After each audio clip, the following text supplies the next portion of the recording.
wabarakatuh.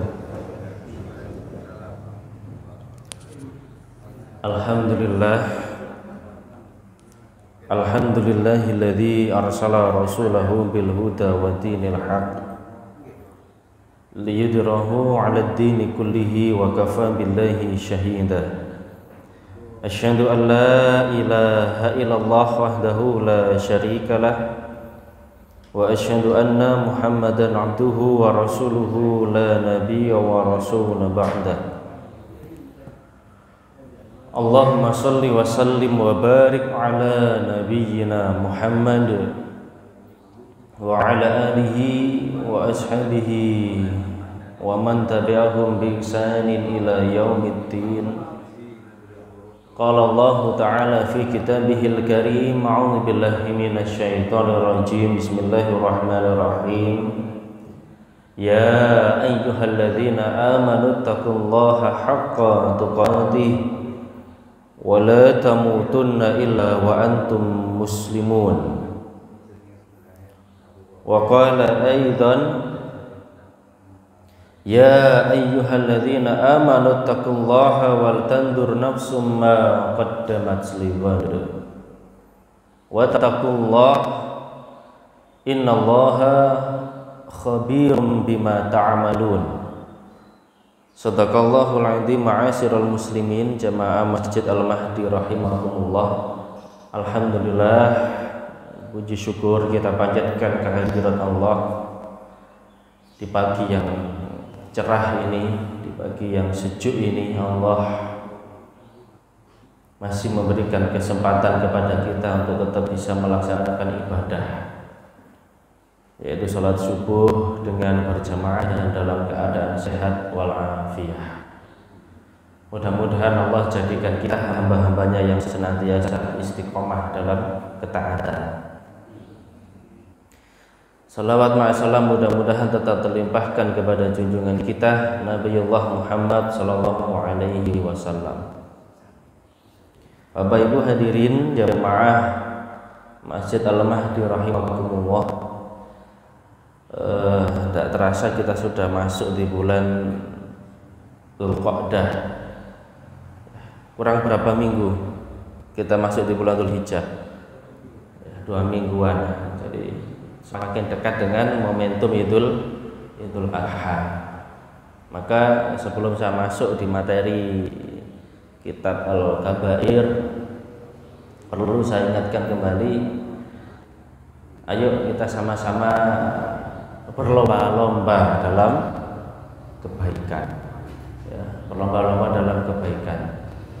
Salah satunya dengan menghidupkan salah satu syariat, ya, syariat Rasulullah dalam meneladani juga dari Nabiullah Ibrahim alaihi salam, yaitu ibadah udhiyah, ya, atau menyembelih hewan kurban. Mumpung masih ada waktu 3 minggu, ayo sini kita persiapkanlah.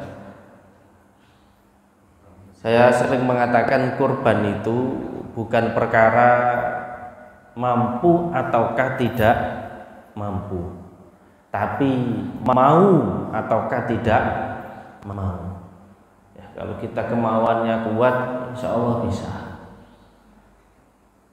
Baik, materi kita adalah bab ke-26 sebenarnya. Ini sudah masuk ke bab 26 kalau di Masjid Baitur Rahman, yaitu kita mengkaji salah satu kitab karangan Imam Az-Zahabi. Ya, ada beberapa kitab yang ditulis oleh Imam Az-Zahabi, namun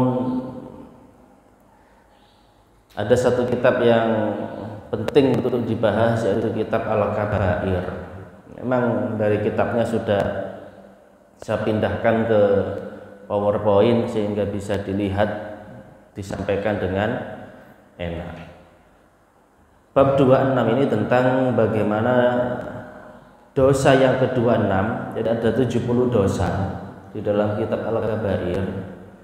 Di antara dosa-dosa besar, dosa ke-26 ini adalah mengambil harta orang lain secara zalim. Ya. Maka Imam Az-Zahabi membuka bab ini dengan mengutip ada 2 surat nanti insyaallah. Ya. Yang pertama surat Ibrahim, tepatnya pada ayat yang ke-42 sampai 45. A'udzu billahi minasy syaithanir rajim. Bismillahirrahmanirrahim. Wala tahsabanna Allaha ghafilan 'amma ya'maludz zalimun. Innama yu'akhiruhum liyaumin taskhasu fihi al-absar muhti'ina muqni'i ru'usihim wa la yartaddu ilaihim tarfuhum wa af'idatuhum hawa' wa andirin nasa yawma ya'tihimul 'adab fayaqulu alladhina zalamu rabbana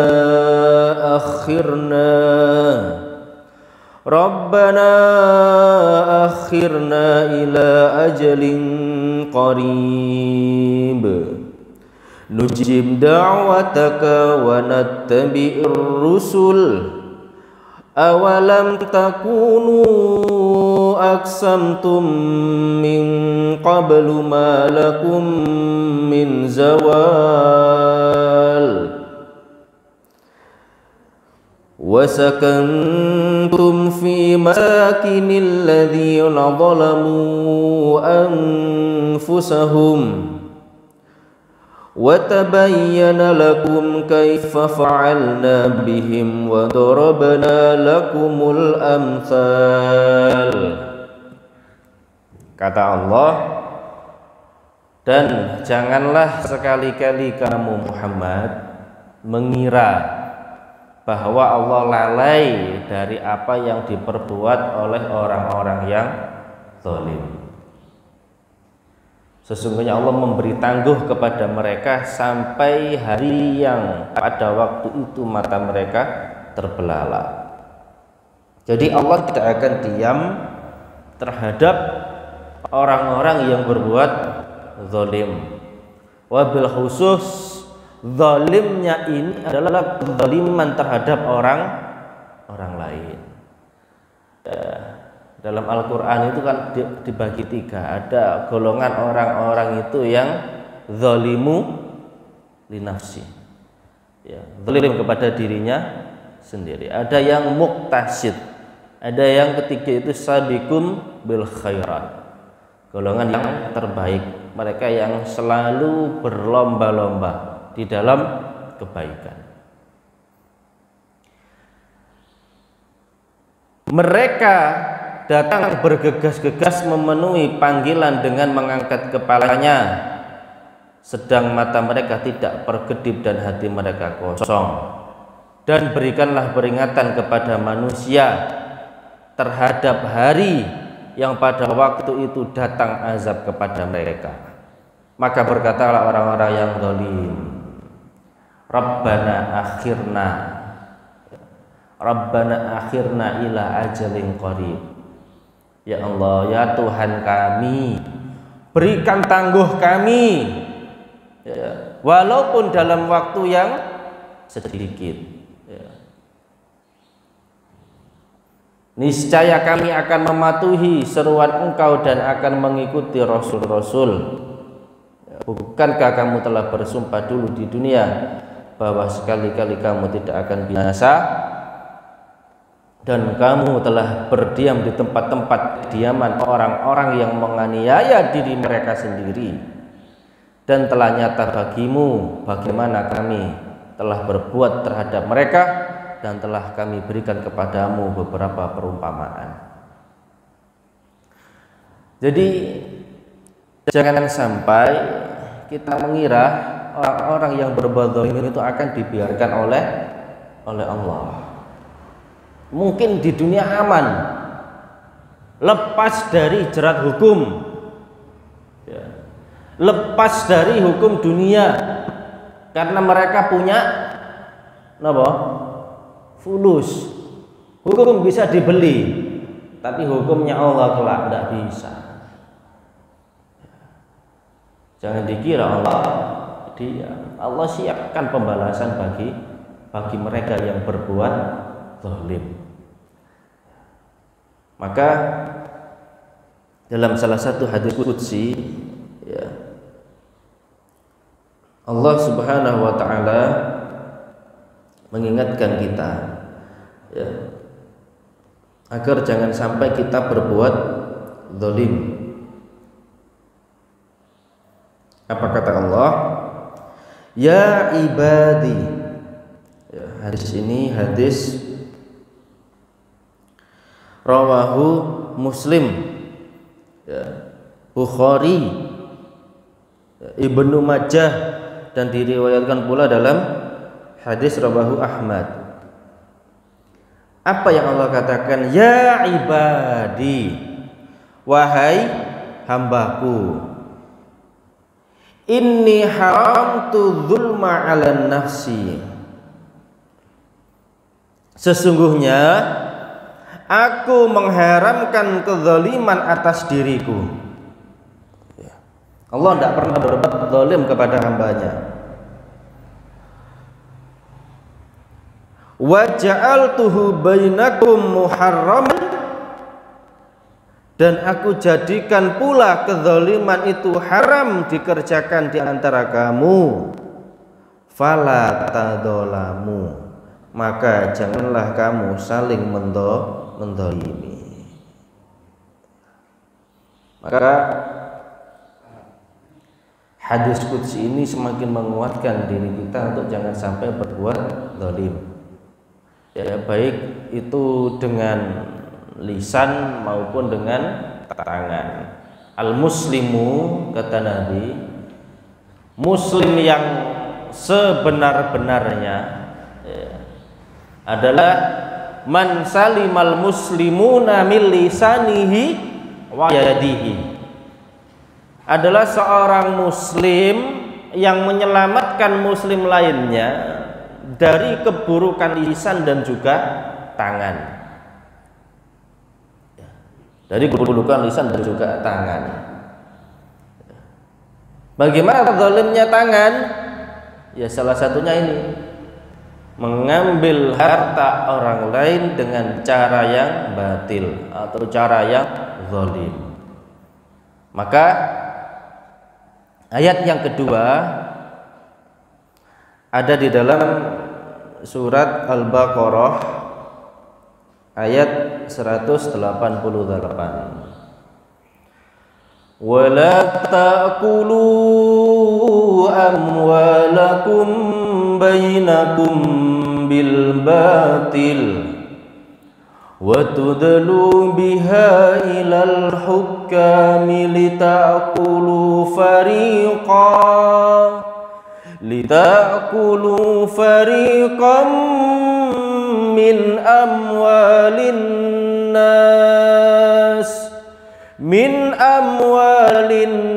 nas bil ismi wa antum ta'lamun. Dan janganlah sebagian kamu memakan harta sebagian yang lain di antara kamu dengan jalan yang batil. Dan janganlah kamu membawa urusan harta itu kepada hakim, supaya kamu dapat memakan sebagian dari harta benda orang lain dengan jalan berbuat dosa, padahal kamu mengetahui. Kita lihat asbabun nuzul ayat ini, ya. dari Ali ibnu Abi Thalha meriwayatkan dari Ibnu Abbas bahwasannya ayat ini berkenaan dengan seorang lelaki yang mempunyai hutang sejumlah harta. Ini dalam tafsir Ibnu Katsir. Sedangkan pemiutang niku sinten, Pak? Tiang sing nggadahi utang. Ya. Oh, mohon maaf, pemiutang itu orang yang menghutangi. Ya. Tidak mempunyai bukti yang kuat. Ya. Lalu lelaki tersebut mengingkari utangnya. Bahkan dan diadukan perkaranya kepada hakim, padahal dia tahu bahwa dia berhadapan dengan perkara yang hak dan bahwa dirinya berada di pihak yang salah. Lihat, misal kula utang teng Mas Dani, kula utang 100 juta katakan. Karena yakin Mas Dani Moses Ustaz Faris ngemplang duit. Karena percaya, Pak, ndak ada hitam di atas putih, ndak ada saksi. Ya. Akhirnya ketika ditagih ngelak, misal kula ngelak, loh, kapan kula utang? Buktinya mana? Buktinya mana? Akhirnya sampai dibawa karena hukum, minta pembenaran bahwasannya saya tidak hutang, padahal hutang. Ada enggak kasus seperti ini sekarang? Ada. Ya. Beberapa hari yang lalu, beberapa minggu yang lalu, kurang lebih 3 mingguan, ada teman sambat tengkulo, ya apa ya? Lapo? Pusing aku, sambat ya, Pak. Ternyata apa? Nggak ada ini mobil, nggak ada ini motor. Nah, mobil itu diberikan kepada dia hanya dengan STN tanpa BPKB. Digadeni, Pak. Sing digadeni nggih lumayan montore Innova Ribbon. Murah. Oh, digadeni 40 juta. Ini banyak terjadi seperti ini. Akhirnya apa? Suatu ketika ya, pemilik asli mobil ini datang membawa BPKB, membawa ya katakan ya semacam preman lah, mengatakan bahwasannya mobil ini miliknya. Lah orang yang menggadekan mobil tadi, teman dekat teman saya diparani. Motor wis dijupuk sing duwe, duwe pundi? Lho kapan aku nggandekno motor nang sampean? Ya seperti itu contohnya. Akhirnya yang terjadi ya kezaliman, ya, uang 40 juta mboten balik. Ngamuk kaya apa? Gemprong kaya napa, protes kaya napa mboten saged. Karena tidak ada bukti. Makanya hati-hati. Banyak sekali kasus terjadi. Makanya saya sering sampaikan, wis nek katakan duit 40 juta, ya tukokno motor sing rega 40 lah, gak usah gengsi kepingin mobil yang harganya lebih mahal. Lah ini enggak ada ini motor tapi mboten jelas, gak ono BPKB ini. Hanya ada STNK. Itu pun tidak di tempat katakan lembaga resmi penggadaian. Emang boleh gadai dalam Islam itu boleh. Ya. Ada pembagian fikih dalam antara jual beli, utang piutang, gadai, itu ada dalam Islam. Tapi syarat-syaratnya harus dipenuhi. Jangan sampai ada yang terzalimi dalam urusan ini. Baik. Ini salah satu contoh ya, dari ayat ini kita melihat asbabun nuzulnya. Ternyata di zaman Nabi pun ya Ada kasus seperti ini. Ya, mohon maaf, di zaman Nabi diriwayatkan dari Ibnu Abbas. Ya. Jadi usahakan ada saksi, ya. Bahkan jual beli pun harus ada akad yang jelas, ada saksi, ada bukti hitam di atas putih. Nah, saat ini gampang lah, tinggal foto penerimaan di foto gitu. Ya, tulis perjanjian bermaterai. Kita buka hadis berikutnya. Ya. Bahkan mengambil harta orang lain, mengambil barang milik orang lain, guyon mawon, mboten nangsal, Pak. Ini hadisnya. La ya'khudhu ahadukum mata'an akhihi la'iban. Janganlah salah seorang dari kalian mengambil barang saudaranya, ya, la'iban, ya, dengan main-main. Tidak boleh pula dengan sungguhan. Guyon mawon mboten angsal napa malih tenanan. Ya, biyen sik cilik-cilik ngoten nggih. Jenengan nek teng langgar teng masjid wonten sing nyingitno sandale koncone. Niat nyingitno. Ya, nggih nek larene sampai nate mboten nyingitno sandal sik cilik-cilik nek guyon niku. Nyingitno sandal. Disingkit mengke areke nek wis nangis baru dikekno. Ya. Ndak boleh. Ya.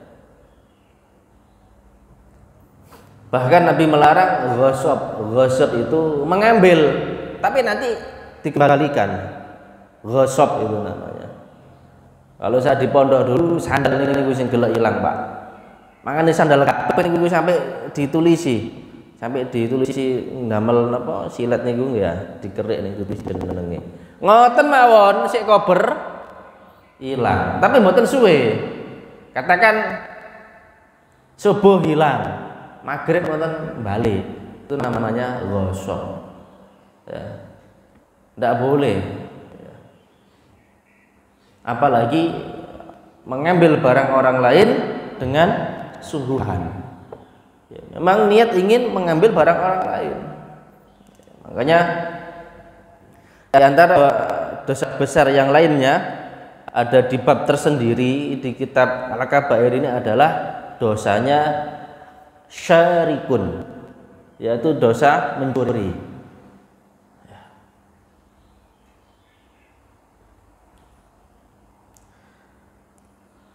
Dari Abu Hurairah,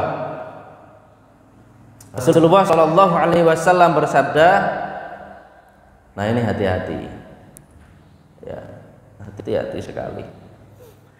Man kanat lahu matlimatun li akhihi min irdih au syai'in falyatahallalhu minhu yaum qabla alla yakuna dinarun wala dirham. Barang siapa, kepotong bene niki. Kok tambah.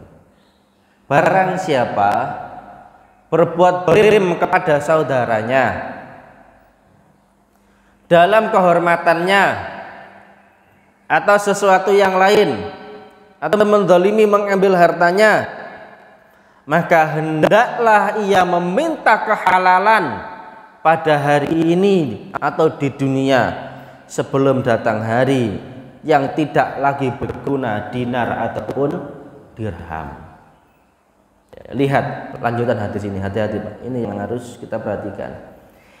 In kana lahu amalun sholih, apabila ia mempunyai amal sholih, ya, ukhidha minhu biqadrin matlimatihi, maka akan diambil darinya sekedar perbuatan dolimnya, sesuai dengan perbuatan dolimnya, ya, dan diberikan kepada orang yang dizalimi tadi. Ya. Wa in min sayyiati sahibihi fahumil alaihi. Ya. Dan apabila tidak mempunyai amal kebaikan, maka akan diambil kejelekan orang yang dizalimi tadi, kemudian ditimpakan kepadanya. Lihat, bahaya. Makanya Nabi sampai dalam salah satu hadis bertanya kepada para sahabat, atadrunal muflis, kalian tahu nggak siapa orang-orang yang merugi? Maka jawab para sahabat, kebanyakan saat itu menjawab, malahu dinarun wala dirhamun. Orang yang merugi itu Rasulullah mereka yang tidak punya dirham, tidak punya dinar, tidak punya dirham, artinya hidupnya kere. Maka jawab Nabi, bukan itu. Mereka yang merugi, al-muflis, yaitu mereka yang datang di hadapan Allah membawa amal kebaikan yang banyak. Amal kebaikannya banyak, tetapi dia ketika di dunia sering berbuat zalim. Maka orang-orang yang dizalimi itu datang satu persatu pada hari itu meminta keadilan kepada Allah. Maka amal kebaikan yang banyak itu diberikan kepada orang-orang yang dizalimi satu persatu.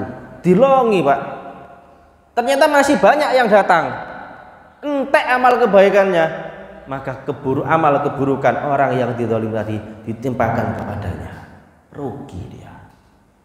Maka ittaqul ma'ala nafsi. Hati-hati, jangan sampai ya, kita berbuat zalim kepada orang lain. Kalau kita merasa berbuat zalim, segera minta ini loh, minta kehalalan, minta maaf, minta kehalalan. Ya.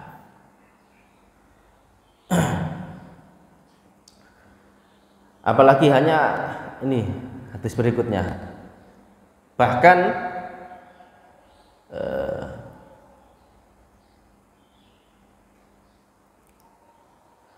di hadis ya.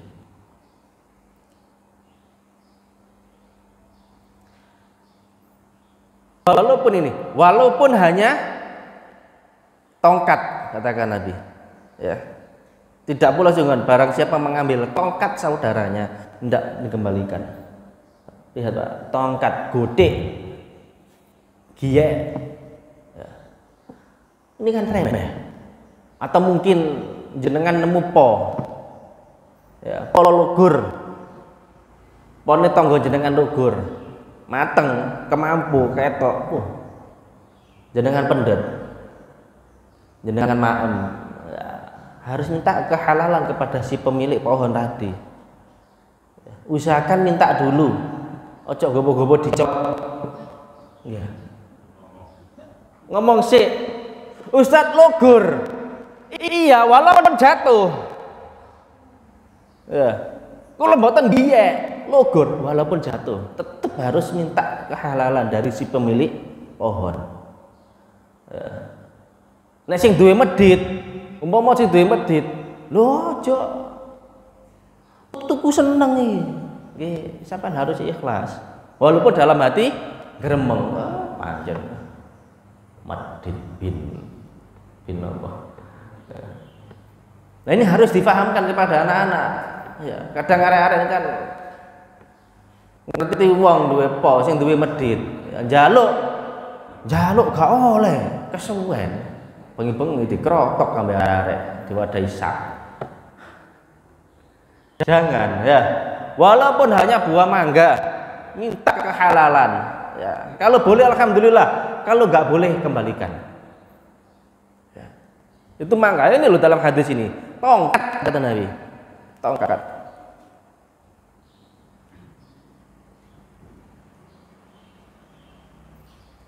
Nah, bagaimana ketika posisi harta kita diambil? Sebentar.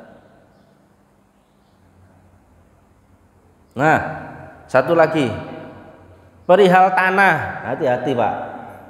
Tanah. Tapi insya Allah memiliki perumahan mboten wonten niku nggih. Pengukuran nggih, ndak ada ya. Sudah SHM semua ya. Teng kampung niku, masya Allah nggih ngoten. Ketika sertifikat pengurusan sertifikat gratis kemarin itu, ya ada beberapa orang rada nakal patok wis diincepno niku dipindah, kurang ajar. Ya, dipindah. Kula lagi ngomong, teng kamong sing ngukur. Gak bener iki cak sampean buka buku sampean. Akhir dilok-lokno wong sing pindah. Ya Allah. Itu loh kadang. Walaupun hanya sejengkal, hati-hati. Walaupun hanya sejengkal. Man dzalama minal ardi syai'an tuwikahu min sab'i ardin. Barang siapa mengambil sedikit tanah saja dengan cara yang zalim, maka akan Allah kalungkan kepadanya 7 lapis bumi. Diuruk ambil 7 lapis bumi. Ya, pada hari kiamat kelak. Walaupun hanya sejengkal. Kadang ngeten nganti yang niku. Nek tanah kakean meneng. Ngukur tanah kok kakean. Mangan tangahe tanggoe. Katakan sakilan. Lah sing duwe tanah nggih meneng. Dek melok meneng gak apa-apa, lumayan. Jangan. Kalau kita tahu tanah kita memakan tanah orang lain, kelebihan ke tanah orang lain, sampaikan. Ya. Sampaikan. Ojo kok meneng-menengan. Tapi nek tanah kepangan, tanah kurang, muring. Ya wajar muring karena keambil orang lain. Kan kalau tanah kita yang memakan tanah orang lain, sampaikan. Ya, apalagi mengambil tanah orang lain dengan jalan yang zalim. Hati-hati. Nah, ketika harta kita diambil, maka kewajiban kita adalah mempertahankan, Bapak Ibu. Ini hadisnya. Salah seorang datang kepada Nabi SAW seraya berkata, "Ya Rasulullah, ara'aita in ja'a rajulun yuridu akhadha mali?" Ya Rasulullah, bagaimana pendapat engkau? Saya minta pendapat kepada engkau. Bagaimana ketika seseorang datang ingin mengambil hartaku? Maka qala, Nabi menjawab, "Fala tu'tihi malak." Jangan berikan hartamu. Ya. Nek jenengan tanahe rumangsa kepangan tanahe wong liya, sampaikan. Ya. Walaupun nanti ketika hasilnya tetap Anda kalah, tidak apa-apa, ikhlaskan. Tetapi tetap kita sampaikan karena itu hak kita. Nah ini diambil oleh orang lain. Ini kasusnya kayak begal ini. Qala ara'aita in qatalani. Ya Rasulullah, gimana jika ia memerangiku? Qala qatilhu, perangi juga. Qala bertanya lagi sahabat ini, ara'aita in qatalani. Bagaimana jika dia berhasil membunuhku? Maka kata Nabi, fa anta syahid. Engkau termasuk syahid. Qala ara'aita in qataltu. Bagaimana kalau saya berhasil membunuhnya? Jenengan dibegal, ngelawan, mempunyai ilmu bela diri, pendekar tapak suci katakan, dibegal, begal diajar sampai mati. Maka apa jawab Nabi? Seperti di sini, qala huwa finnar. Orang itu yang masuk neraka.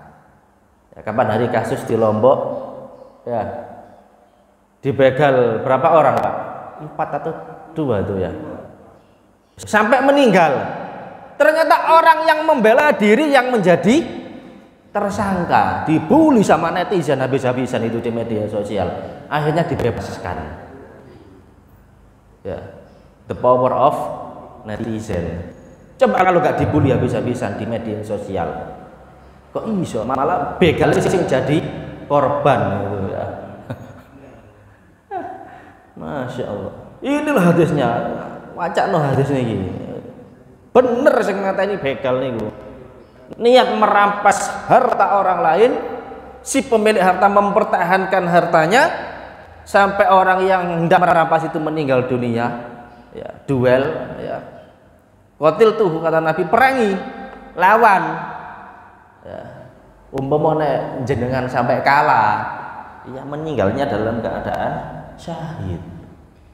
Ya, tapi nek jenengan katakan sih, waduh, kepingin dawa umur sian, sik mir-mir, kemampuan sik rendah, kemampuan diri rendah boleh. Ya, aku tak kayak melaju aja. Terserah pilihan Anda, pilihan jenengan. Tapi ini yang menjadi penguat, mempertahankan harta atau hak milik kita ketika dirampas oleh orang lain sampai terbunuh, maka matinya dalam keadaan syahid. Jadi itu Bapak Ibu, jangan sampai kita berbuat zalim, apalagi mengambil harta orang lain, apapun itu bentuknya, bahkan sekalipun hanya tongkat, kata Nabi, hal yang remeh harus kita kembalikan. Wonten sing ditangletaken, monggo. Ada yang ditanyakan? Nggih, monggo. Iya. Iya.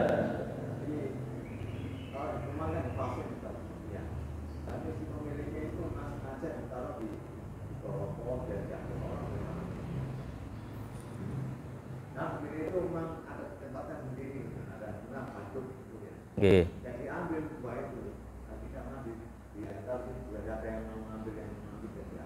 Oh nggak apa-apa, malah bagus. Ini perlu saya sampaikan, saya tambah lagi. Di antara amalan yang tidak akan terputus, ya, salah satunya adalah dengan menanam pohon dan mengikhlaskan buah dari pohon ini diambil oleh orang lain. Ya. Maka kita kalau punya pohon, niatkan sodako, Pak. Kita punya pohon mangga atau pohon jambu katakan, kok di lingkungan banyak anak-anak kecil, niatkan sodako. Nek perlu sampai tulisi, silakan diambil, asal dimakan. Ya. Sampai entek gak apa-apa. Kata Nabi, orang yang menanam pohon, buahnya dimanfaatkan oleh orang lain sampai dia meninggal, maka setiap buah yang diambil itu menjadi pahala baginya. Di antara kan idza mata ibnu adam in qata amalu illa min salasin shadaqatun jariyatun aw ilmun yuntafa'u bi aw waladun shalih yad'ulah. Ya, sedekah jariyah, ilmu bermanfaat, anak soleh yang mendoakan. Ya, di antara sedekah jariyah tadi dalam hadis yang lain diperkuat oleh Rasulullah, barang siapa yang menanam pohon tadi kemudian diikhlaskan untuk orang lain supaya dimanfaatkan, maka pahala itu akan terus mengalir. Pak De kula niku ya, namine sami Sodik, Pak De Sodik pun wafat. Ya, jambu merah depan rumah bapak itu jambu induk, dicangkoki ke wadah, didum-dumno tek dulure teng kanca-kancane, mboten cuma didumno tok, ditandurno wisan. Orangnya sudah wafat, sudah tidak ada, tapi saya yakin, masya Allah, jariyah Pak De jambu sampai di gedangan ada, di sedaya ada, pokoknya dulu ditandurno kabeh. Ada karangan nganggur, ditandurno. Itu salah satu amalan yang tidak akan terputus pahalanya.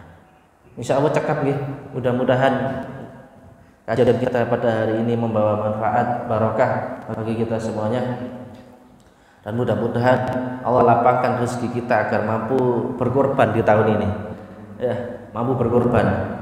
Kalau tidak tahun ini belum mampu, belum mau, ya, kita niatkan kembali tahun yang akan datang. Kita tutup dengan doa kafaratul majelis. Subhanakallahumma wa bihamdika asyhadu an la ilaha illa anta astaghfiruka wa atubu ilaik. Wassalamualaikum warahmatullahi wabarakatuh.